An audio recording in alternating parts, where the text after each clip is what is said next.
Oi, gente, bom dia, boa tarde, boa noite. Hoje a gente está aqui com uma gravação super especial. Vamos contar com a participação da Aline Bey. A Aline Bey já esteve por aqui em outro episódio, mas foi um episódio que, na verdade, foi uma live que eu tinha feito com ela no Instagram, e a gente aproveitou a entrevista, né? Eu tinha conversado muito com ela sobre o peso do pássaro morto, e hoje ela está aqui, então, ao vivo com a gente no podcast, para a gente conversar mais, porque nunca é muito conversar com a Aline Bey. Aí, antes de passar a bola, eu vou apresentar ela um pouquinho. A Aline Bey nasceu em São Paulo, em 1987, e além de escritora, ela transitou também pelos palcos, tendo se formado em letras e em artes cênicas. Seu primeiro livro, Peso do Pássaro Morto, foi publicado pela editora Nós. E a Aline foi vencedora também do Prêmio Toca, criado pelo escritor Marcelino Freire, e também vencedora do Prêmio São Paulo de Literatura de 2018, na categoria Melhor Romance de Autor com menos de 40 anos. Seu segundo livro, Pequena Coreografia da Deus, foi lançado pela Companhia das Letras, agora em 2021, e também ganhou uma versão linda em audiobook. Então, seja muito bem-vinda, Aline. Estamos aqui, eu, Isabela de Andrade e a Dia Nobre. Vamos bater esse papo. Que delícia, Aline. Obrigada. Obrigada, Dia. Nossa, é um prazer estar aqui com vocês, meninas. Muito obrigada pelo espaço, pelo carinho. Vamos trocar muito aqui, que eu fico inspirada pelas duas. Obrigada. Olha, Aline, acho que para a gente começar, quem começa, Dia? Já estamos aqui as duas, ó, querendo perguntar. Pode perguntar. Pode começar, vai lá que você está mais ansiosa. Estamos as duas aqui, então vamos perguntar. Bom, Aline, você ficou um bom tempinho não, mas entre o Peso do Pássaro Morto e Pequena Coreografia da Deus, acho que teve um tempo maior de escrita, né? Inclusive, eu já ouvi você falando que o Peso do Pássaro Morto você até teve que finalizar ele um pouco mais rápido, né, na época, e o Pequena Coreografia você quis se dar esse tempo maior de escrita, de preparação, até chegar na publicação. E eu queria perguntar então um pouquinho para você, depois de todo esse tempo de diferença entre o primeiro e o segundo livro, muitas coisas aconteceram na sua vida, como tem sido um pouco essa recepção de colocar esse livro novo no mundo, né, essa experiência para você, depois de tanta coisa ter acontecido? Da pergunta, Isa, eu estou tentando ainda absorver, né? Mas tem uma coisa que o pássaro tem um frescor. Apesar dele ter sido lançado há 4 anos já, né? Ele está entrando no quarto ano dele. Em setembro ele faz 4 anos de existência. Como eu divulgo meu livro pela internet, estou sempre vendendo e estou sempre criando uma nova bolha de leitores, é quase como se ele não envelhecesse. Eu não senti esses 4 anos passando, sabe, nessa parte mais prática da coisa. Então, lançar um livro é quase como tem esse mesmo frescor que o pássaro já estava trazendo, sabe? Porque sempre sai resenha nova do pássaro, sempre vem algumas pessoas conversar comigo, que conheceu meu trabalho, porque a gente está falando de um campo muito grande que é o Brasil, né? A gente sabe que a gente vive num país que tem muitos leitores em potencial e a gente está construindo esse cenário e as pessoas têm lido mais com a pandemia também e antes dela, as pessoas têm se interessado muito pela literatura que está sendo feita hoje, que está sendo feita por mulheres. Então, eu acho que o cenário tem sido muito interessante para a produção. Então, quando eu lanço Pequena, eu ainda estou colhendo os frutos do pássaro e um leva o outro para lugares muito legais, assim, eu sinto que são irmãos, né, eu até brinco que a Pequena tem um irmão mais velho que já abriu muitas portas para ela, então ela nasce mais preguiçosinha, já com as portas todas abertas, mas é muito legal, assim, receber essa leitura, né, de um novo trabalho que foi feito por tanto tempo, foram 4 anos de estudo. Claro que levantar essa última versão também foi uma coisa de meses como pássaro, porque eu sinto que quando você chega no momento da escrita que ela já está no lugar que você precisa, essas versões vão se acelerando numa febre, pelo menos no meu processo. E o pássaro, essa versão febril foi muito rápida também, acho que a Pequena inclusive foi mais rápida. Nessa última versão febril foram 5 meses, o pássaro foram 6 meses.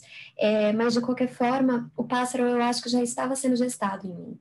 Não é que eu escrevi ele rápido, assim, de uma forma mais rápida que a Pequena. É que a Pequena estava mais consciente do processo criativo. Porque o pássaro estava ali dentro, eu não me autorizava a escrever um livro mais longo. Conheci o Marcelino Freire, né, como eu sempre converso, como a importância de uma oficina de escrita, a importância de ter uma mediadora, um mediador que fortaleça, né, a sua literatura, a literatura dos participantes. Então, eu me senti autorizada a escrever um romance a partir desse encontro com o Marcelinho e com os colegas. E o pássaro veio com essa velocidade porque eu acho que já estava sendo gestado. Olha que interessante, falei que ela estava mais ansiosa, mas eu também estou bem nervosa, assim, porque Eu é muito também tô. legal quando você conhece uma autora, né, que é tão inspiradora, sabe? Assim, eu acho que o seu processo de escrita, de publicação, é muito inspirador para autoras estreantes, inclusive, né? Aqui a gente falou um pouquinho antes nos bastidores, desse que você faz de divulgação, de entrar em contato com os leitores, de se apresentar, de dizer, olha, eu tenho um livro aqui, você quer ler, né? E eu lembro que eu li O Pássaro num voo. Eu estava fazendo um voo, eu acho que era Recife-São Luís, e peguei o e-book e, tipo, li durante todo o voo e cheguei lá em lágrimas, assim, porque, meu Deus, o livro mexeu muito comigo naquele momento que eu estava. E você, agora falando dos dois livros, você usou a metáfora da maternidade, né? E os dois livros, eles trazem a coisa da maternidade, as relações aí, mãe e filho, no caso do pássaro, mãe e filha, no caso da pequena. E é um tema que para mim é muito caro também, né? Essa coisa dessas relações maternas, dessa personagem que ela não consegue ser inteira até ela resolver consigo mesma o que é a maternidade para ela, seja na posição de mãe, seja na posição de filha, no caso da pequena coreografia, né?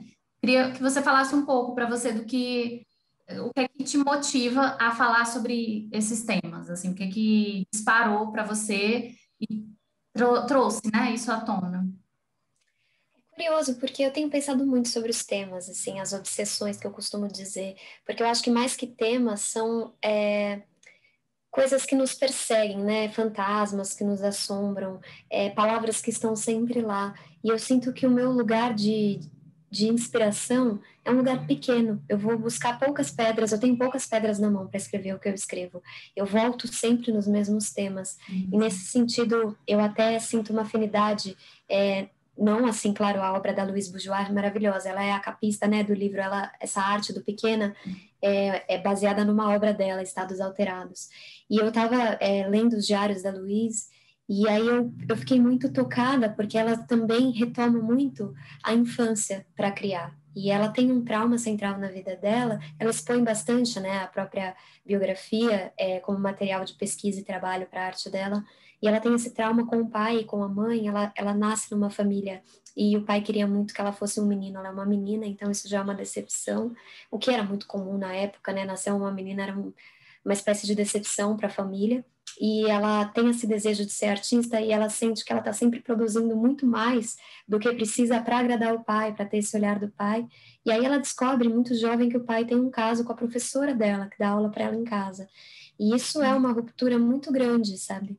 E ela fala bastante sobre isso nesses diários que eu li, e ela retoma esse tema muitas vezes para poder criar a obra dela. Na maioria das vezes são esculturas, né, instalações, mas ela também desenha e escreve muito bem. Então eu sinto também que eu tenho esses lugares que eu retorno, que eu vou e volto e escrevo coisas que são diferentes, mas nem tanto assim, né? Porque eu acho que a Pequena e o Pássaro, eles dialogam bastante na Sim. temática, no estilo, né? Que segue um pouco mais aprofundado, eu sinto, mas de qualquer forma com inquietações que nasceram lá no Pássaro, que seguem, né? Desaguando nessa minha pesquisa da Pequena. Então, eu acho que eu fico pensando, né? Sou eu que escolho esses temas? Ou será que são os temas que me escolhem? Eu acho que são eles que me escolheram, sabe? Como condutora, de alguma forma, desses fluxos, porque é tão forte para mim. É quase como se eu não pudesse falar de outras coisas, sabe? Eu preciso falar desse corpo feminino. Tenho essa urgência poética, lírica, de falar sobre esses estados do corpo feminino, essas violências que nos atravessam. E quando a gente está falando de corpo feminino, não tem como a gente não falar de alguma forma da maternidade, né? Seja Sim. ela escolhida de uma forma amorosa e ainda assim muito desafiadora, seja ela imposta pela sociedade, que é algo que a gente sente também como mulher. E eu fico pensando também na nossa própria biologia, né? O fato da gente menstruar, o fato do nosso corpo todo mês de alguma forma se preparar para gerar. E a gente está, às vezes, numa outra frequência de criação, e todo mês a gente sofre essa violência da menstruação de alguma forma, porque é brutal, né? Dói, enfim, é um estado do corpo que você fica super à flor da pele também, Vulnerável, enfim, né? É, exatamente, dói o peito, dói a barriga, enfim, algo. A gente sofre, né, o peso de ter esse poder de gestar. Então, é uma coisa maravilhosa, mas tem a sua sombra também. Eu não consigo não pensar sobre isso, sabe? É difícil colocar uma personagem em cena e não falar de menstruação, né? Eu fiquei feliz que eu pude falar um pouco sobre isso na pequena. Eu sei que não é o foco do livro, mas tem essa questão. Para mim era muito importante que ela menstruasse nessa fase da infância, pré-adolescência, porque é algo muito forte que nos acontece. A gente tem um corpo de criança brincante que de repente é atravessado por algo que a gente não entende direito e que provoca dor e que provoca uma mudança de comportamento. E não só isso, também dos outros, o jeito que as outras pessoas começam a te tratar, como se você tivesse crescido da noite para o dia, né? Então agora você é uma mulher. Então eu acho tudo isso muito fértil, né? Um material muito interessante para o trabalho criativo.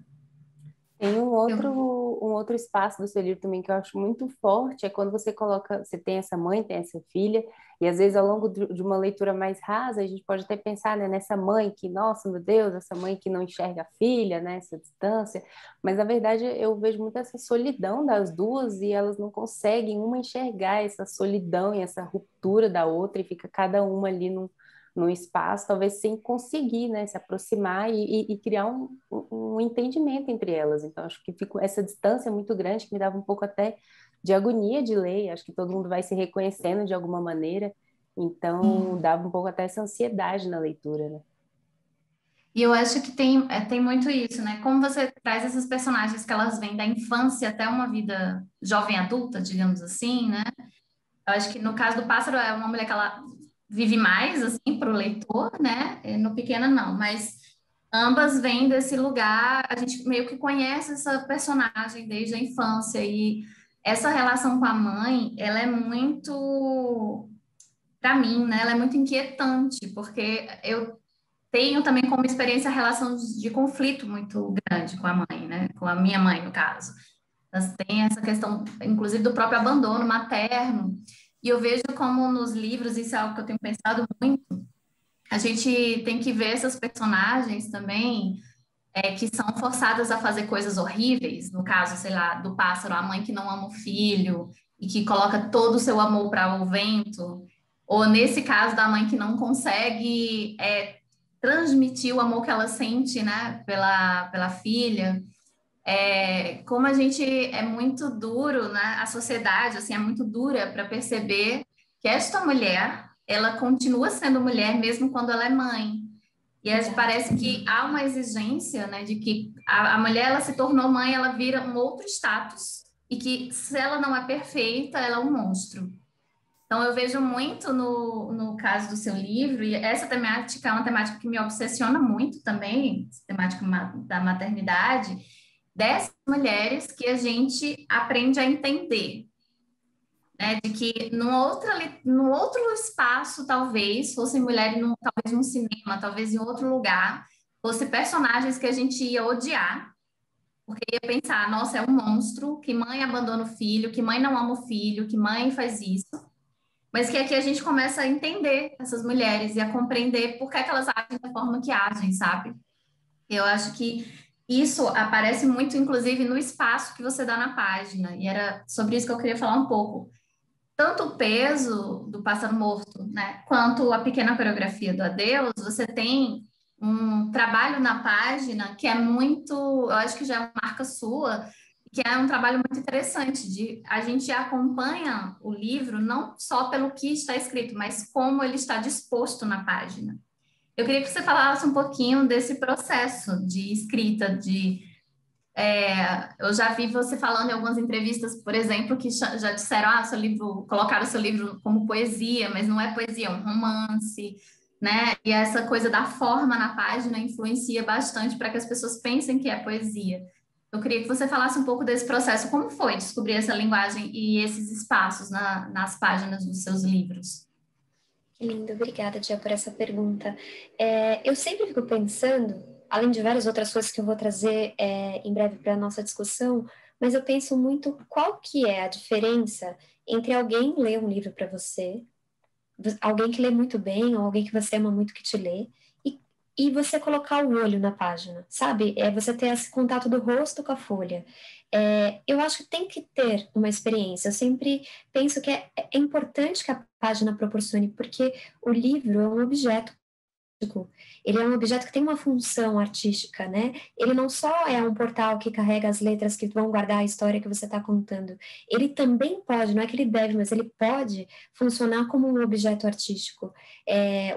Algo que você tem nas mãos e que você sente o quanto ele também, esse formato que ele tem, ajuda a contar a história que está sendo contada ali, porque ela não está sendo contada no cinema, ela não está sendo contada no teatro, ela não está sendo contada no rádio, ela está sendo contada num livro. Então, e o livro é um objeto lindo, né? Eu acho que, claro, sou escritora, mas antes mesmo de ser escritora, eu sou apaixonada pelo livro. É um objeto perfeito, né? Uma coisa assim, acho que nunca ninguém inventou algo tão belo, é tão portátil, e tão profundo, né?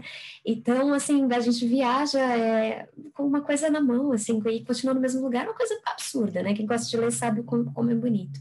Então, eu fico sempre pensando nessa plasticidade possível das palavras na folha. Por ter sido atriz, eu sinto também que esse meu processo de corpo no palco me influencia muito na ocupação da palavra na página, porque eu sinto que as minhas palavras elas têm esse desejo de atuar, esse desejo de se posicionar, de ocupar a folha de uma forma dançante, especialmente na pequena, né? Mas muito plástica também no pássaro, porque no pássaro eu não tinha esse contato com a dança, eu não estudei a dança, mas é algo que está ali de alguma forma brincando na página. Eu acho que na pequena tem mais consciência de movimento da palavra, porque foi algo que eu pesquisei e que eu queria para a narrativa, né, para o jeito que essas palavras ocupam essa página. Indo mais no meu passado, tem muito a ver também com o fato de eu querer ser poeta quando eu comecei a escrever. Hoje eu já não tenho mais essa ilusão e também talvez nem esse desejo exatamente, porque eu entendo que trabalho na fronteira e talvez esse seja o lugar importante para eu trabalhar, porque é algo que pode trazer uma originalidade para o meu texto. E não adianta também querer ser poeta, as pessoas nascem poetas, né? E a poesia, ela se instala quando ela quer, não é algo que você força a produção de uma poesia, de um poeta, enfim. É algo muito orgânico, vem de um outro lugar muito misterioso. Então, eu queria ser poeta e comecei a escrever dessa maneira cortada. Eu não comecei a escrever assim achando que eu era prosadora. E aí eu fui entendendo que eu não era exatamente poeta e nem exatamente prosadora, que eu ficava nessa fronteira, né? E eu entendi isso a partir da leitura das outras pessoas, na época que eu comecei a publicar em revistas da faculdade, as pessoas me diziam que não era nenhuma coisa nem outra. E o que no começo me deixou um pouco triste, achando que isso tirava a potência da minha escrita, eu fui percebendo que, na verdade, não. Que, na verdade, a gente trabalha com as nossas limitações. E é o como a gente trabalha com as nossas limitações que faz a gente ter uma voz original. E, claro, uma pesquisa de muitos anos, né, que segue sempre muito viva, porque também é uma preocupação imensa que eu tenho de não cristalizar a forma, agora eu sei como é que eu vou fazer. Não, cada história é uma chama, que de alguma forma você vai ter que lidar com aquilo, com as palavras que eu tenho, que vão mudando conforme o tempo vai passando, né? Eu não sou a mesma escritora que escreveu O Pássaro, e eu já não sou mais a mesma escritora que entregou A Pequena, então eu estou em constante mutação, a minha linguagem também tem que estar, mas eu acho que esse desejo de ocupar a página de uma forma que ela também ajude a contar a história é algo que está desde o começo do meu processo e segue muito vivo como se fosse o dia 1. Então, talvez isso realmente me persiga por toda a minha trajetória, tenho a impressão. Aline, e pegando dessa sua fala, acho que você trouxe algumas coisas super interessantes, tem duas que me chamaram a atenção. Uma, você falou que já não é a mesma escritora, né, que escreveu Pássaro, já não é a mesma que publicou a Pequena. Eu queria te perguntar, primeiro, o que você nota de mudança, se é consciente, né, porque nem tudo é consciente, o que mudou em você como escritora nesses últimos anos, que você já percebe, e você falou que tenta não engessar essa forma, né, você falou, eu encontrei esse meu jeito de escrever, né, essa minha voz na escrita. Como que você busca não engessar isso? Como que você se nutre? Como que você tenta se movimentar como escritora para não se sentir engessada, de, já estou fazendo aqui no automático? Muito lindo, Isa. Eu acho que o importante, vou responder primeiro a segunda pergunta, é você não criar formas para algo que ainda não existe, sabe?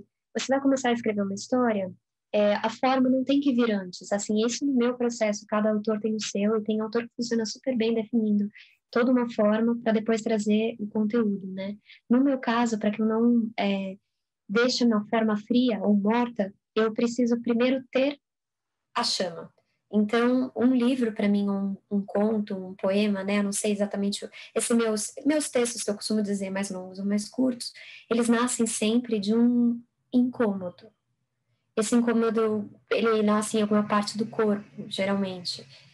E vai subindo. E eu gosto muito de ficar incomodada, ficar nesse lugar, de sentir que tem um texto nascendo em mim. Dá para sentir. É muito sutil, você pode ignorar e nunca mais escrever, porque é uma coisa muito pequenininha. Mas se você alimentar, vai vindo. E chega uma hora que é impossível não escrever. E aí você precisa escrever. Você, às vezes, no meu processo, eu não sei nem exatamente o que eu vou escrever, mas eu tenho algumas imagens, sabe? Então, aí eu vou para a folha. E aí, quando eu vou para a folha, eu não fico pensando, eu vou cortar, vou fazer isso, vou fazer aquilo, eu não penso nada. Eu vou para a folha. É quase como no teatro mesmo, quando a gente vai para o palco, a gente estuda o texto, mas aí agora é a hora de improvisar, de ver o que vai vir a partir desse encontro, né?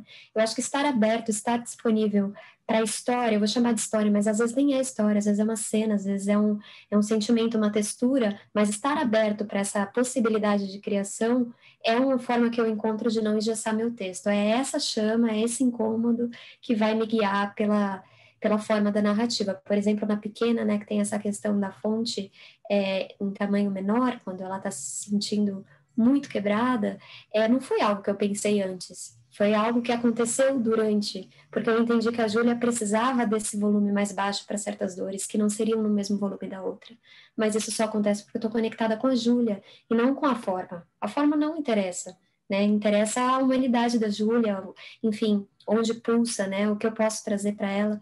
Então eu acho que esse é o jeito, sabe? Se manter conectado dessa maneira. E sobre as mudanças, é claro que eu não tenho elas todas em palavras, né? Porque muitas também, como esses textos que nascem, são sensações que eu tenho sobre mim. Mas eu sei que eu amadureci, porque é natural a gente amadurecer, e quando a gente amadurece, a gente perde algumas ilusões. E quando a gente perde algumas ilusões, a gente fica mais cético. Então, eu escrevo o Pássaro do alto dos meus 28 anos, com a ilusão de que eu conseguiria dar conta de uma história mais longa. E também com a ilusão de que eu conseguiria dar conta da vida de uma mulher muito mais velha do que eu.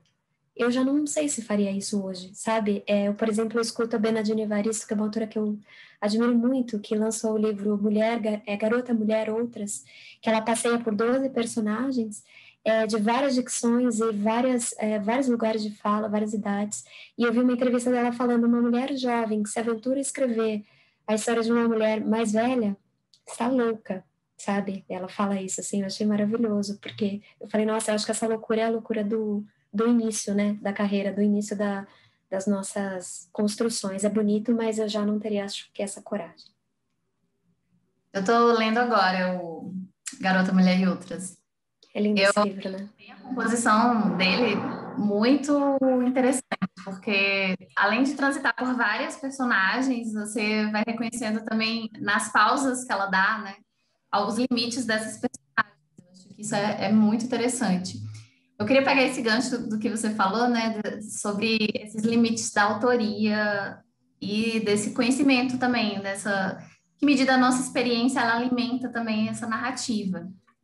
Quando eu li O Pássaro, eu não conhecia assim você fisicamente.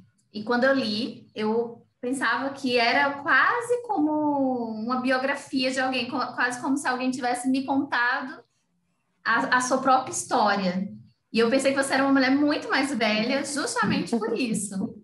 Então, eu acho que mesmo nessa loucura, você comunicou muito bem, assim, essa mulher mais velha, essa mulher que vai envelhecendo, que vai... E aí, talvez, não sei, é uma viagem minha agora, talvez pensando nisso, né, que você falou, é porque eu acho que a personagem do Pássaro, ela não teve direito à juventude. Então, ela meio que já é velha na juventude, assim, ela foi forçada a assumir um filho e a desistir de tudo, e aí trabalhar, e aí fazer outras coisas. Eu acho que ela nunca tinha pensado, e ela envelhece, assim, bruscamente. É o contrário da Júlia, que eu já vejo muito jovem, realmente, assim, tem esse frescor da juventude e da curiosidade, né? E eu acho que a gente tem a mesma faixa etária. E eu consegui tanto, né, sentir a voz da narradora do Pássaro, contando para mim a história dela. E aí eu pensava, nossa, será que é uma autobiografia? Será que é algo assim, uma autoficção? Né? Logo quando, claro que hoje eu já sei que não, mas lá assim que eu li a primeira vez, né? E nesse segundo é a mesma coisa, você escuta a Júlia contando a história, então eu acho que você tem muito essa capacidade de realmente entrar na personagem e narrar aquilo como se você tivesse vivido. Isso para mim é uma das grandes qualidades assim de um escritor. Você me convence dessa realidade, sabe?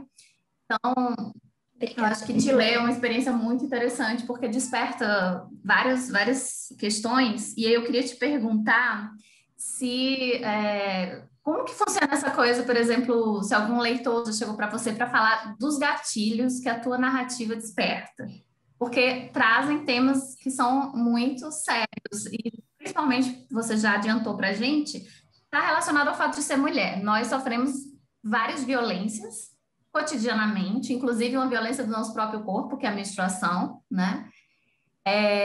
E aí eu já vi muitas pessoas comentando, eu não quero ler isso porque tem abuso, ou porque tem isso, porque tem, né? Como que você relaciona nesse sentido com o seu leitor que traz essas questões, já que você é uma autora que dialoga muito com os leitores? Eu acho que os leitores, as leitoras, os leitores, né, mas especialmente as leitoras, no caso do Pássaro Pequeno, eu estou sentindo mais dividido, mas no caso do Pássaro, eu escutei escuto, né, muitas mulheres. E eu acho que foi a partir desse lugar de escuta e acolhimento de tudo que eu recebi, que eu fiquei com um desejo imenso de escrever um segundo livro que caminhasse num fio de esperança. Eu sei que a pequena não é a alegria do mundo, porque também eu tenho esse registro mais melancólico, mais blues. Eu E eu adoro. não consigo também... Aquele blues que você Minha colocou lá na cena, nossa, eu amei. Meu registro é esse, então não adianta. Por isso, voltando um pouco, né, no nosso papo, será que é a gente que escolhe os temas ou os temas escolhem a gente, né? Às vezes eu me sinto um pouco nesse lugar de ter sido escolhida por esse tom. E é isso, é claro que a pequena é melancólica, mas ela é muito menos brutal no sentido de falta de chão absoluto que o pássaro carrega por conta do que aconteceu com a protagonista. Até porque o que acontece com ela é algo muito mais violento e definitivo, não querendo colocar em pesos, porque a dor, claro, cada um que vive uma tragédia pessoal, isso tem o seu peso único, né? E como reverbera nesse corpo também é único. A gente não está aqui para julgar, mas é claro que o que acontece com a protagonista do Pássaro é algo que parece mais difícil mesmo de se mover a partir disso, né? E a Júlia tem uma realidade que ela consegue se mover mais, ela consegue caminhar para um lugar mais afastado da dor, né? Ela vai, inclusive a luta dela é essa, né? De romper esses laços, não à toa o livro propõe esse movimento da coreografia, porque não é fácil sair, mas é preciso. Então, alguma cerimônia, né, ali, mas aquilo precisa se modificar. E a Júlia tem essa coragem. Então, eu sou muito transformada pelo que eu escuto, né, dessas leituras. E esse desejo vem justamente disso. Eu preciso trazer alguma esperança, sabe? Porque é muito duro a gente ouvir essas histórias. Eu Pássaro, infelizmente, e quando escrevi eu não tinha essa dimensão, porque eu não tinha nem a dimensão de leitor, assim, eu não sabia o que era ter leitor. Eu não tinha leitor, não sabia o que era ter leitor. E de repente você acessar com a história lugares muito profundos que às vezes a pessoa nem imagina que vai ser acessado, porque eu tenho uma linguagem muito leve. A pessoa começa a ler, se ela não está desavisada, porque não é todo mundo que lê resenha, tem gente que não gosta, eu mesma não gosto. Eu leio depois, mas não antes, eu prefiro, né, entrar em contato com a obra com as minhas próprias ferramentas. Também. Sim. Então, é algo que às vezes a pessoa está despreparada, vem uma linguagem leve, falando da infância, de repente acessa um lugar ali que já acessou, e aí já tá, o gatilho já está aberto, né?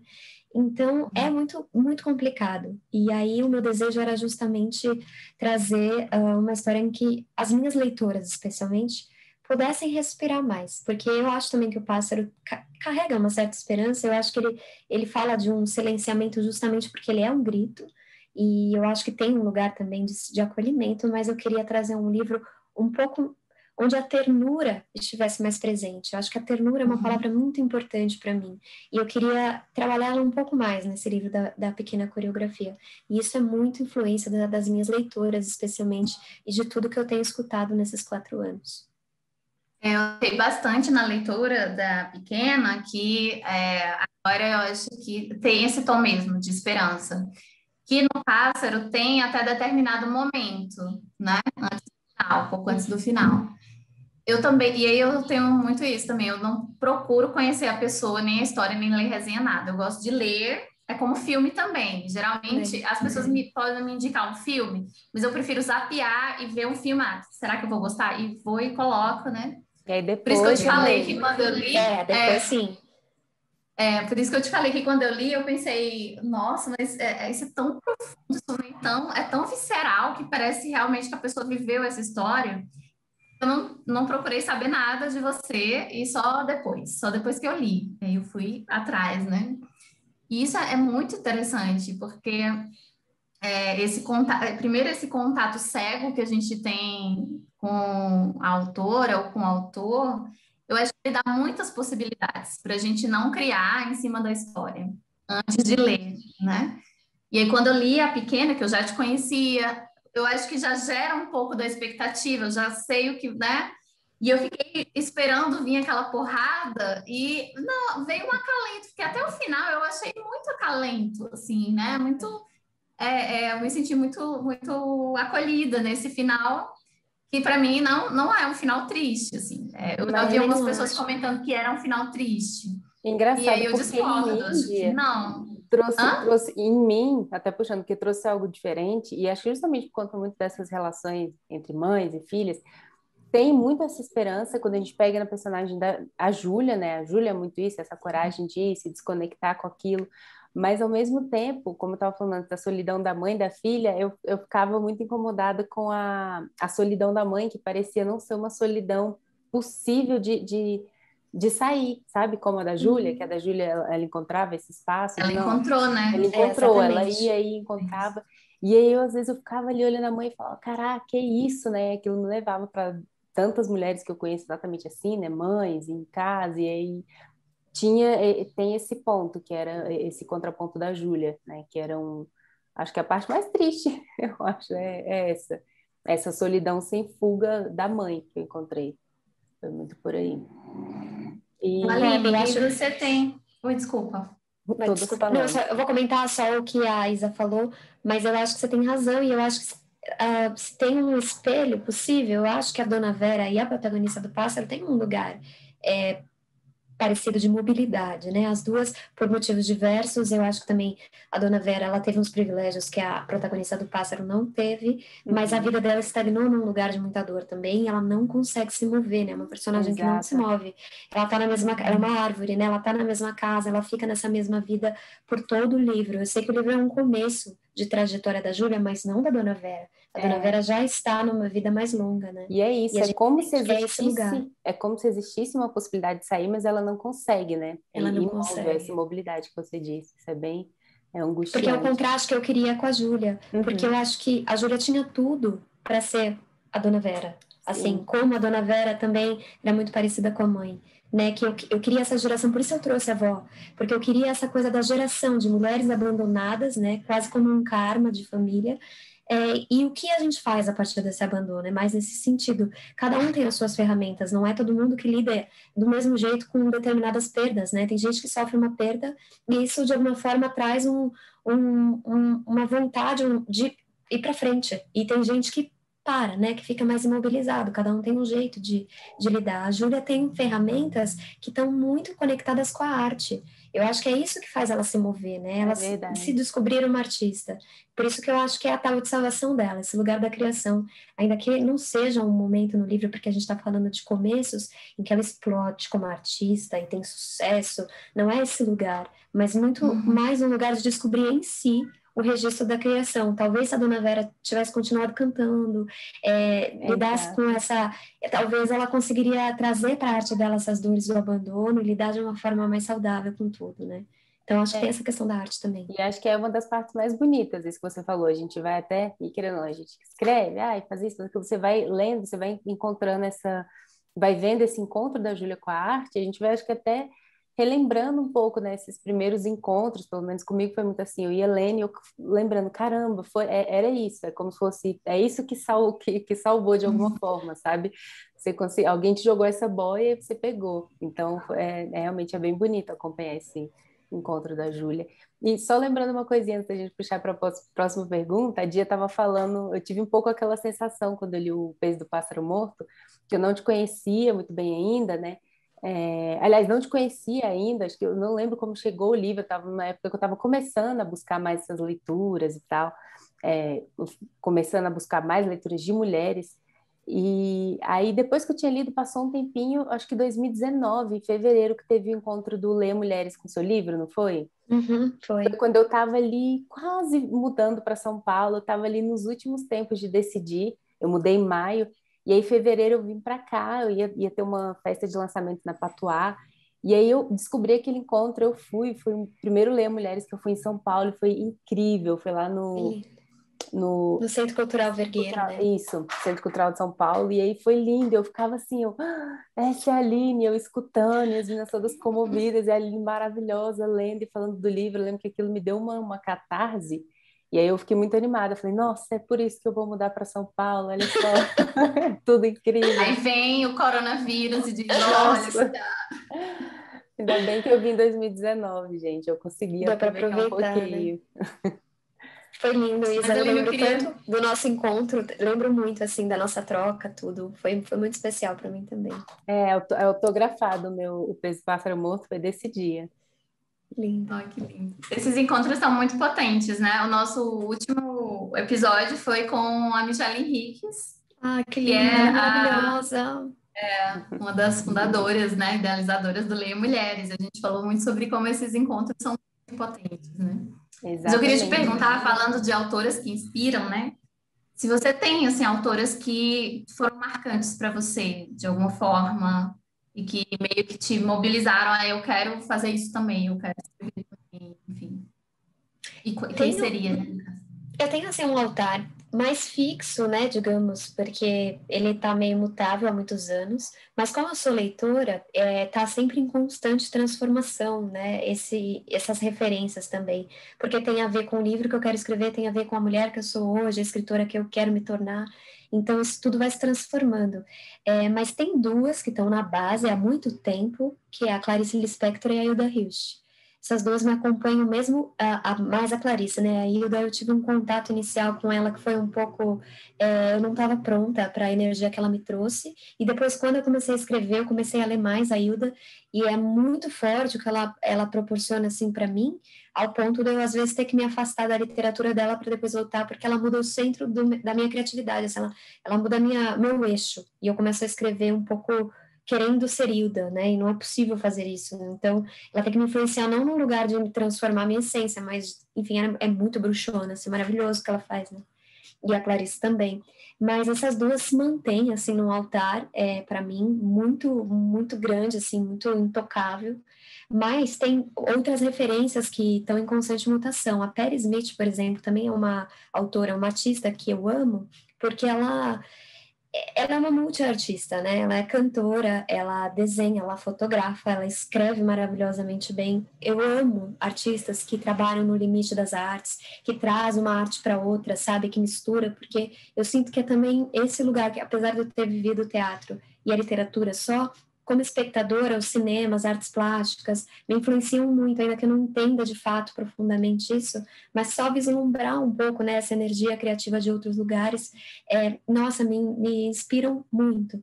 Então eu amo a Patti Smith. Só Garotos é um livro que foi um livro muito chave na criação da Júlia. Eu sinto a Júlia um pouco essa Patti Smith do Só Garotos, assim, essa menina que sai de casa, né, que, enfim, a Patti tem uma vida mais para fora, ainda de mais coragem. A Júlia ainda está muito traumatizada com tudo que ela viveu, mas ela tem essa energia vital de criação, esse estado vulcânico dentro dela. E esse carisma natural, que eu acho que ela ainda não sabe que ela tem, mas ela é uma menina linda, assim, não no sentido como eu imagino ela, né? Não no sentido só estético, assim, de de rosto lindo, mas eu digo de energia, assim, uma menina que é cativa, sabe? Tem uma energia, porque ela é artista, né? Essa energia da criação, ela é sempre muito interessante. Ela sempre provoca uma proximidade de outros corpos, né? Que querem também entender esse fluxo. Então, a Perry é uma grande autora.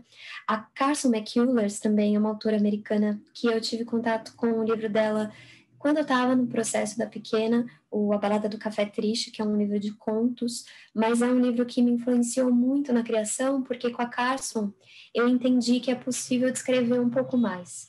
Não que eu tenha feito também muitas descrições na Pequena, mas eu sinto que é um livro que descreve muito mais que o Pássaro, que tem uma timidez maior para falar dos ambientes, né? E eu acho que a Carson, ela abriu uma janela para mim, porque eu sempre pensava, poxa, eu vou ficar descrevendo muita coisa, sendo que os meus leitores sabem o que é uma mesa, o que é um abajur, enfim, o que é... Mas é o jeito que a luz bate nessa mesa que pode ajudar a gente a contar essa história, sabe? Então, ela dá uma liberdade imensa descrevendo, assim, então eu aprendi muito com ela e tentei trazer um pouco do que eu absorvi para Pequena. Acho que foi uma coisa bem interessante. Que mais que eu posso dizer? São muitas... A Sylvia Plath também é uma autora, é muito referência para mim. A Redoma de Vidro é um livro, assim, o romance dela, né, que ela publicou com 30 anos, é inacreditável, um livro tão denso. Mas eu amo também os poemas dela, do Ariel, acho uma autora maravilhosa. Deixa eu olhar aqui na minha estante, porque às vezes a gente vai esquecendo muito de coisa. A Virginia Woolf também é uma autora que eu estou começando a mergulhar, especialmente nos ensaios. Em breve eu vou começar a ler a ficção dela. É uma autora muito densa, né? Muito profunda, muito genial. Então não é fácil ler Virginia, mas eu caminhei pelos ensaios primeiro. Então estou adorando assim a visão dela de mundo, a visão dela de mulheres na ficção. O Teto Todo Seu é um dos meus livros favoritos. Eu sei que a Isa gosta muito também. Então, eu acho que são essas e muitas outras, né? A Lúcia Berlim também, no Manual da Faxineira, que é um livro de contos que eu li no começo desse ano. Uma autora, nossa, genial, assim, maravilhosa. Eu fiquei de cara com os contos, assim, é uma coisa incrível. Ela usa técnica, atmosfera, humanidade, ritmo. Sabe aquele estranhamento da literatura, da boa literatura, quando a gente lê e fala, não é possível. Ela tá colocando isso num lugar muito maravilhoso, assim, muito único, né? Então, ler é ficar viva, assim, ficar fresca, é refrescar o olhar, tirar essas cascas cansadas de olhar o mundo com os mesmos olhos, né? Ela inaugura possibilidades de uma mesma cena, enfim, grande autora também. Muitas mulheres incríveis, então, já aí para a gente anotar. E, Da Aline, você Carson falando teve um que me aqui... marcou muito, que foi o Coração Caçador Solitário. Ai, Nossa, eu li já umas 3 vezes esse livro, me marcou demais, assim, eu Como gosto é o muito nome dos desse, Di? personagens. Pode repetir? O Coraçador é o Caçador Solitário. o coração é um caçador solitário, acho que é isso, né? É um título É, bem enigmático, assim, bonito. é, é muito bonito, assim, e ele não diz muito sobre o que é o livro, mas é um livro que tem personagens, assim, maravilhosos, principalmente as crianças. Gosto muito dessas narradoras de infância, essas narradoras que elas vêm aí da infância, essa voz que é infantil, mas que traz muita experiência também, né? Porque traz um olhar para o mundo que é diferente, que eu acho que a gente perde muito. Um olhar que esse olhar da infância, a gente vai sendo muito treinado e muito limitado, assim, e a gente vai perdendo, né? O olhar que as crianças têm para o mundo, assim, que eu acho que é algo, por exemplo, que na Júlia, né? Eu acho que a libertação para a Júlia é quando ela realmente. Gente, eu vou dar spoiler do livro. Leia um livro da Penny Bay, pelo amor de Deus. Então, olha, gente, alerta spoiler. Quem não leu, dá Pega um pause. cafezinho Alerta agora, é a hora spoiler. do cafezinho. Quem não leu ainda, pega um Quem cafezinho. não lê. Não, eu vou dar um spoiler mais disfarçado. Quando acontece esses dois eventos principais com o pai dela, né? E com o pai, principalmente, eu acho que ela dispara. Assim, eu acho que o pai, é a impressão que eu tenho, não sei. O pai segura ainda, ela ainda quer um pouco desse pai, e esse pai segura o potencial dela. E esse acontecimento que tem aí em torno dela e do pai vai disparar, e aí ela meio começa esse processo de libertação, sabe? Eu Concordo totalmente com você. Eu acho também que é nesse lugar de libertação, né? É uma ruptura dolorida, mas ela quase é possível dizer que ela precisava disso, né? Assim, ela é, precisava. é, Eu senti isso realmente. escrevendo. E como a gente precisa, né? Às vezes a gente precisa para sair de determinadas zonas, né? Que eu nem chamo zona de conforto, porque tem zonas de desconforto que paralisam a gente também. Sim, a gente se acostuma a estar na zona de desconforto, ela vai virando um desconforto confortável, assim, né? No sentido de É, é um lugar que a gente conhece, então a já gente conheço, fica. justamente, né?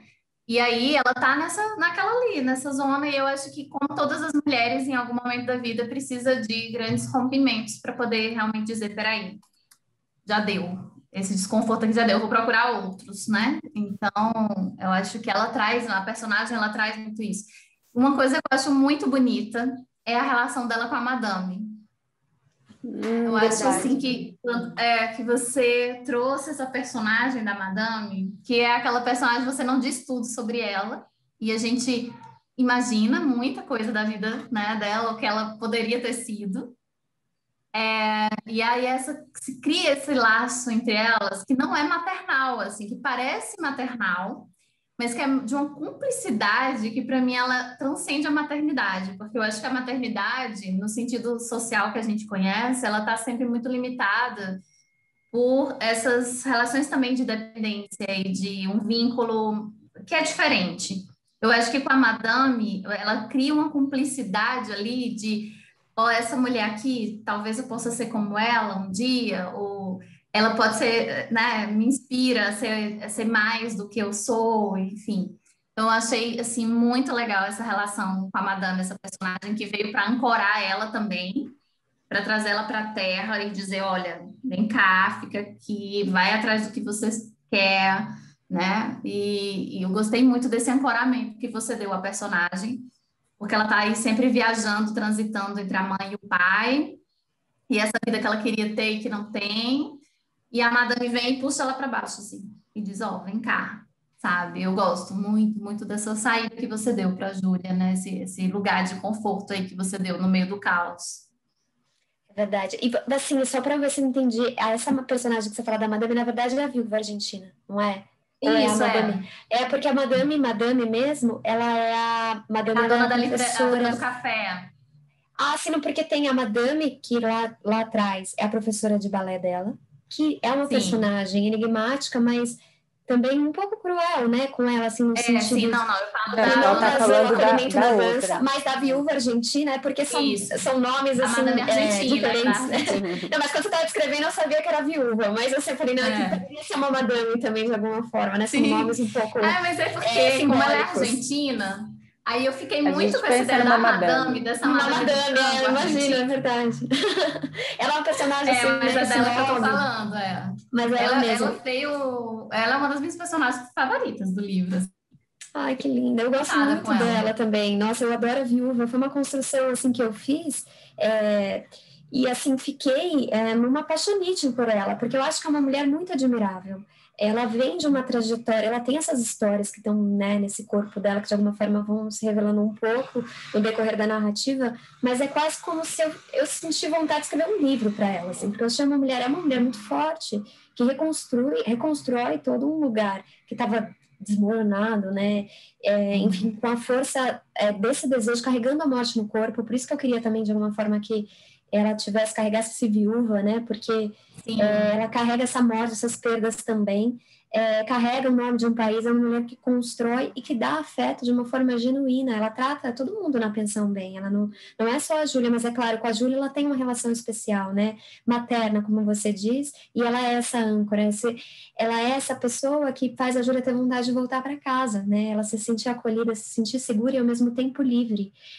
Não é nenhuma marra, né? Pelo contrário, porque o amor é esse lugar de fortalecer e libertar, e não de aprisionar e enfraquecer, que é o exercício que vem vindo da vida dela toda. Os pais dela fazem isso com ela o tempo todo, né? De enfraquecê-la, de mantê-la parada, imobilizada, e a viúva faz um movimento contrário. Então, ela receber afeto é transformador, mesmo para quem não sabe nem por onde começar a recebê-lo, porque a Júlia, ela fica num lugar quase de timidez, assim, o que está acontecendo? Isso é um carinho, sabe? Assim, ela não é estranho para ela, né? Esse lugar de receber, mas ela vai aprendendo e eu acho que esse afeto é muito transformador. E realmente é uma parte mais gostosa do livro, né? Que você vai vendo que ela tá indo, você vai, dá até esse respiro. E, Aline, eu queria fazer mais uma perguntinha. Eu sei que a gente já está aqui, nem sei, perto de uma hora, dia perto de 50 minutinhos, Já é 50 minutos. mas está bem boa a conversa. Eu vou perguntar mais uma coisa. É, você que tem um lado atriz, que você até fala, e parei de atuar, e ao mesmo tempo é leitora e é escritora, como foi a experiência para você de fazer o audiobook, de dar voz para essa personagem, né, a partir da sua voz, e ali uma leitura meio interpretada? Eu queria ver um pouco como que foi essa experiência para você. E até depois, talvez, de ouvir a Júlia pela sua voz, né? Nossa, foi muito intenso. Eu não cheguei a escutar o audiobook, porque acho que eu não conseguiria, né? Tem um estranhamento muito grande de se ouvir, assim, nesse sentido de um trabalho de uma leitura mais dramática. Mas fazer foi maravilhoso, assim. Era um sonho que eu tinha ter um audiobook. Eu acho que é um jeito também de entregar a história maravilhoso, assim, que é muito necessário também.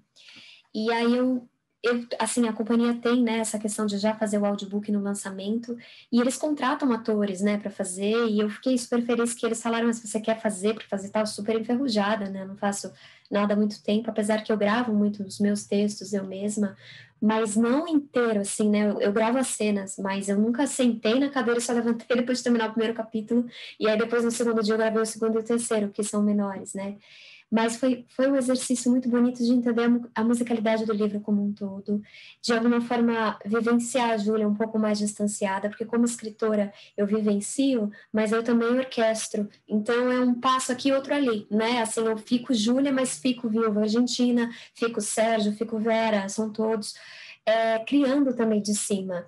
Quando eu li, o livro está pronto. Então, é entender que essas palavras agora estão guiando pessoas que já existem, porque, para mim, quando eu crio um personagem, tanto no teatro era assim, também na escrita, esses personagens existem, eu acredito neles, não é que eles não existem. Não é que eles são personagens, para mim, eles são pessoas que estão no meu convívio, assim, que estão dentro de mim, né?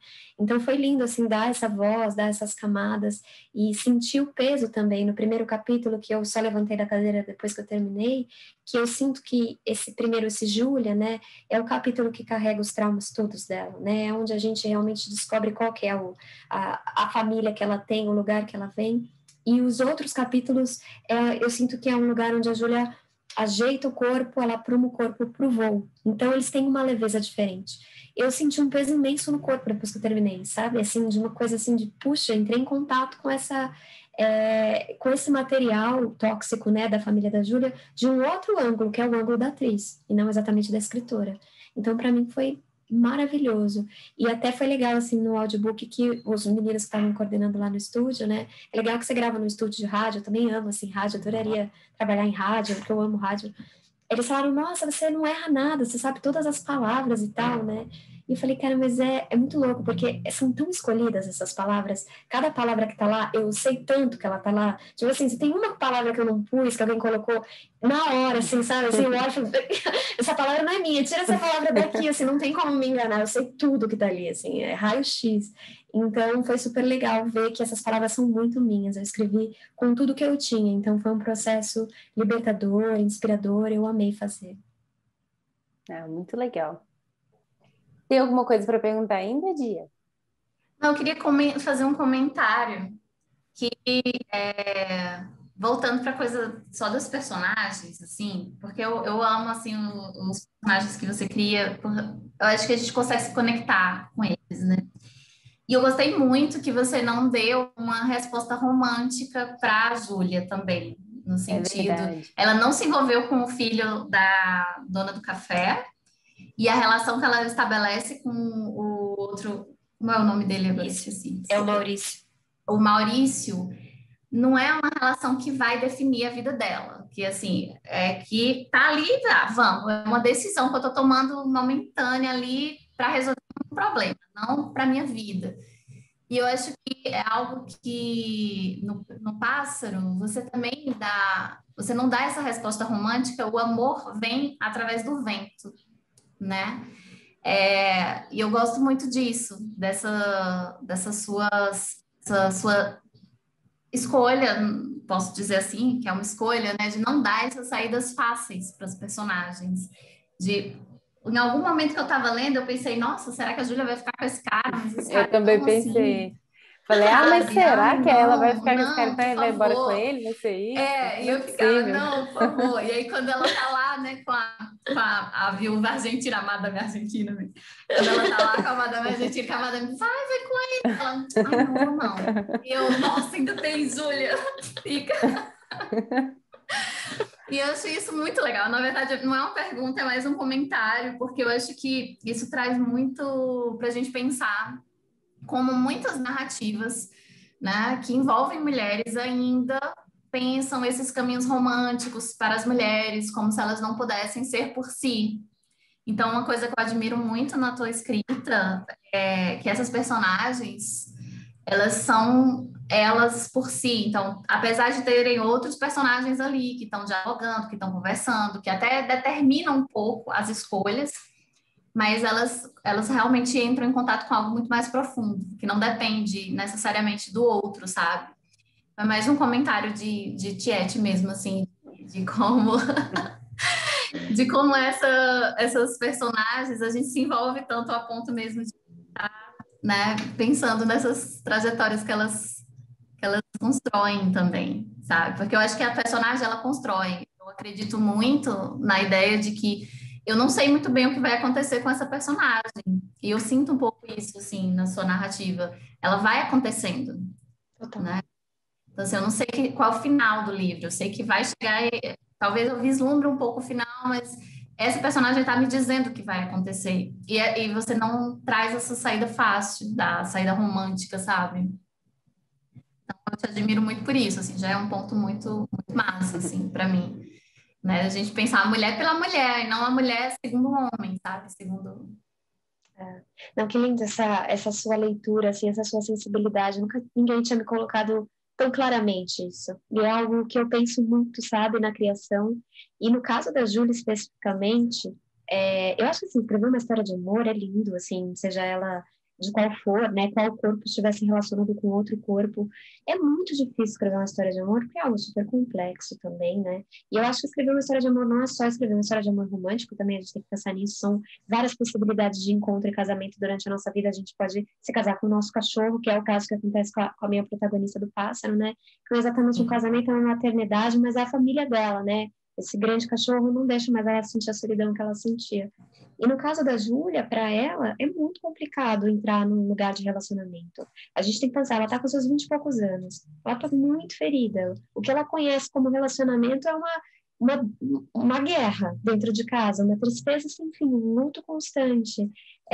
Então, para ela, assim, ela criar laços afetivos é um lugar que ela não consegue. Ela só consegue criar algum laço com o Maurício porque ela não gosta dele. Ela está num outro lugar ali, né? Não quero dar spoiler, mas é outra coisa que ela sente ali. Agora, com o Ricardo, que ela se sente um pouco abalada, ela se sente atraída por esse personagem, né?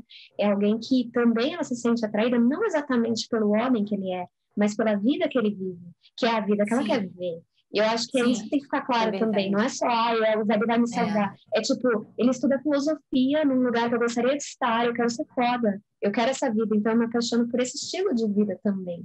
Ele carrega isso, mas carrega uma leveza de ser um homem branco, provavelmente, eu não pensei ele como um homem branco. E essa leveza, né, dele de não... Enfim, a vida é diferente, os privilégios são imensos. Mas ela não vai se relacionar, entendeu? Ela não acha que ela tem como se relacionar com uma pessoa que ela admira, porque ela se sente a Júlia naquela letra menor, até esse eu que eu uso, quando ela não vai na moto, né? Eu não sei porque eu não vou, mas é porque ela se sente inferior porque a autoestima dela tá muito machucada. Então, para ela é impossível se relacionar nesse momento. Mas imagino que no futuro, com certeza, ela vai ter relacionamentos e vai ser feliz, mas não é esse o tema do livro, né? Ela vai ser feliz com alguns, infelizes com outros, e é isso. A narrativa podia cair na coisa mais óbvia da própria, inclusive, reprodução do relacionamento dos pais. De ela encontrar... Ou até do Salvador, né? Ou até na ideia do Salvador, né? Que é uma coisa que eu vejo muito, muitas saídas fáceis, assim, principalmente quando é narrado por homens. Então, mesmo vendo esse homem salvador, ou esse homem que você vai acabar com um relacionamento e vai reproduzir um relacionamento tóxico, abusivo, enfim. E eu acho que nesse ponto, né, o seu livro, e a gente fala muito aqui no podcast sobre isso, sobre a literatura de autoria, né, de mulheres, uma literatura produzida por mulheres, a arte produzida por mulheres, que querendo ou não, uma forma divergente de ver o mundo, do que está posto aí como cânone, como oficial. E eu acho que a gente está tendo agora um fluxo muito grande de mulheres que estão colocando a sua escrita no mundo e trazendo realmente esse ponto de divergência do que está posto sobre o que é ser uma mulher em primeiro lugar. Que causa uma angústia, né, nos nossos corpos, né? Essas histórias contadas, as nossas histórias contadas por homens brancos, causam uma angústia muito grande, porque não é assim que funciona, não é assim que um corpo feminino funciona. Então a gente, num primeiro momento, pensa, será que sou eu que estou errada? Será que, entende? E aí você fica num não lugar, né? Então quando a gente lê histórias escritas por mulheres, falando de mulheres, a gente se reconhece nesses corpos, né? A gente sabe aonde está pulsando. Então ainda que a gente traga uma história romântica, ela vai caminhar de uma forma talvez mais humana, não como uma mulher, uma musa, que é esse papel que ninguém aguenta mais, ou como um herói salvador, que nem a Isa trouxe, né, que também ninguém aguenta mais, porque não é assim que funciona. E uma preocupação que eu tinha muito grande era também não deixar essa questão da salvação na mão do Fernando Peixoto também, que é um outro homem, né? Eu tomei um cuidado muito grande, né, com essa carta, enfim, que ele escreve, porque o conselho que ele dá é para que ela seja quem ela é, e não que ela busque estar. Claro que ela pode tomar um café com quem ela quiser e fazer o que ela quiser, mas assim, não é uma pessoa de fora que vai te salvar, que vai legitimar teu processo de artista. É você que tem que dizer esse sim primeiro, por dentro, né? Para você, não importa o que aconteça. E aí depois os encontros são muito bem-vindos, mas teu coração nunca pode estar na mão de outra pessoa, de jeito nenhum, nem romanticamente, nem artisticamente, profissionalmente, nunca, né? É a gente que tem que legitimar nossos processos, com certeza. Exato. Tomar o controle, né? Ai, gente, eu adoro conversar com a Aline. Se pudesse, eu ficava aqui conversando até 10 horas da noite. Mas acho que a gente já papeou aí 1 hora, né, de 1 hora e pouquinho. Então, estamos chegando ao fim. Foi uma delícia, Aline, conversar com você. Muito obrigada de novo por ter vindo. Mas antes da gente finalizar, eu queria pedir se você poderia indicar para a gente um livro, um filme e uma série. Ai, O que vier na sua cabeça? Pode ser algo que você gosta, que você está vindo agora, mas deixa essa dica pra gente. Olha, a última série que eu vi que me atravessou assim absurdo foi o Pequenos Incêndios por Toda Parte. É esse, né? Little Fires Everywhere. Maravilhosa. Baseada no livro da Celeste. Exatamente. É maravilhosa a série, eu adorei, me diverti. É uma minissérie, né? Eu gosto mais desse formato, minissérie. Eu acho que nossa, é maravilhoso e traz temas muito contundentes de uma forma artística incrível, assim. E a trilha sonora também me pegou pra caramba. Então, acho que essa é a dica que eu dou. Maravilhoso. De filme, eu acho que eu vou entregar um filme que também eu assisti recentemente, que é o Songs My Brothers Taught Me, é da Chloe, que ganhou o Oscar agora com Nomadland. É o primeiro filme dela. Eu assisti no MUBI, eu falo sempre do MUBI, eu até brinco que parece que eu tô fazendo... Eu baixei o MUBI depois que a Aline me indicou. Fui influenciada digitalmente. MUBI patrocina a Aline Bay. MUBI, olha, eu já consegui umas 15 assinaturas para vocês, está na hora de vocês me notarem. Mas, assim, é muito legal o MUBI mesmo. E aí tem esse filme lá. Eu preciso ver a tradução, porque ela fica em inglês, né? Então eu não sei. Mas é esse primeiro filme dela, que é lindo demais, assim, o jeito que ela trabalha, o jeito que ela filma, poética. Ai, que filmaço. E livro, vamos lá, deixa eu ver aqui, qual foi o último que eu li? Ai, são tantos livros incríveis, né? Eu acho que eu vou indicar o da Simone de Beauvoir, que eu terminei, que é A Cerimônia do Adeus, que é um livro que ela conta um pouco da relação que ela tem com o Sartre, mais no final, né, da vida, porque diz bastante da morte dele, né, desses anos últimos dele, e é um livro muito bonito, assim, muito generoso, e muito bem escrito, né? E é uma coisa que eu li, assim, por conta do título, A Cerimônia do Adeus. Eu fiquei pensando muito que tem um tempo parecido com a pequena coreografia do adeus, né? E eu fiquei pensando nesse tempo da despedida, que quando a gente ama alguém, não é fácil sair desse lugar, ainda que a gente precise sair dele. Então, eu acho que a palavra cerimônia e a palavra coreografia tem alguma coisa em comum, né? Alguma coisa espelhada. E eu fui em direção a esse tempo. E, nossa, que livraço, assim, recomendo muito. Maravilha, muito obrigada. Olha só, hoje foi tão especial que você viu que a reunião não caiu, né? Não cortou. Teve uma hora, não sei por quê, teve uma hora que no meio do Zoom, eu juro pra vocês, apareceu na minha tela, você ganhou um presente. Aí eu achei que era até alguma, sei lá, um spam. Aí falou, aperte OK e não tem o corte. Eu apertei OK, a reunião foi. Eu falei, gente, olha só. Ai, que bom. Você tem um Feliz presente, um presenteado. MUBI, liberou a sua assinatura. Tipo isso. Vamos lá, Zoom patrocina o podcast. Por favor, E nota MUBI nós. patrocina a Aline. Aline, muito, muito obrigada por essa conversa, assim, muito especial mesmo, como a Isabela falou. Sou leitora, realmente gosto muito do que você escreve. Muito importante também sua atuação, também como você se coloca nesse diálogo com as leitoras, na sua presença na internet, tão acessível. Enfim, eu acho que isso é muito importante nos dias de hoje, a gente se colocar o diálogo. Então, muito obrigada, foi realmente um episódio muito especial, muito bom te conhecer, ainda que não pessoalmente, assim, Mas e não, né? Tipo, por não vídeo, quero enfim, como as conexões estão possíveis no momento, mas em breve a gente vai poder se abraçar, todo mundo, Gente, espero. e o episódio, Né? acho que a gente falou que foi tão especial porque a Aline tem muito isso. Última coisa para acrescentar, acho que você é tão atenciosa, né? Tem tanta disponibilidade que você faz todo mundo se sentir meio especial. Todo mundo fica, ai, eu sou muito amigo da Aline. Não, mas vocês são, gente, pelo amor de Deus, é muito assim. Eu agradeço demais, gente, esse encontro. Foi uma delícia pensar o livro com vocês, não só a pequena, também um pouco pássaro e processos criativos e atravessamentos artísticos, assim, numa discussão maravilhosa, muito sensível. Obrigada pela leitura de vocês, parabéns por esse trabalho lindo, que dupla vocês formam, muito boa, uma complementando a outra, numa sensibilidade maravilhosa. Espero que logo a gente possa estar juntas tomando café, trocando pessoalmente, dando risada. Obrigada por esse encontro. Então, gente, vocês que nos escutam, fiquem à vontade para ouvir os outros episódios. Temos muitas autoras maravilhosas aqui conversando com a gente. Nos sigam nas redes sociais, @elasnaescrita, @dia.nobre, @isabela de Andrade e @Aline Bey. Muito obrigada e até a próxima. Até a próxima, gente. Tchau, tchau. Tchau.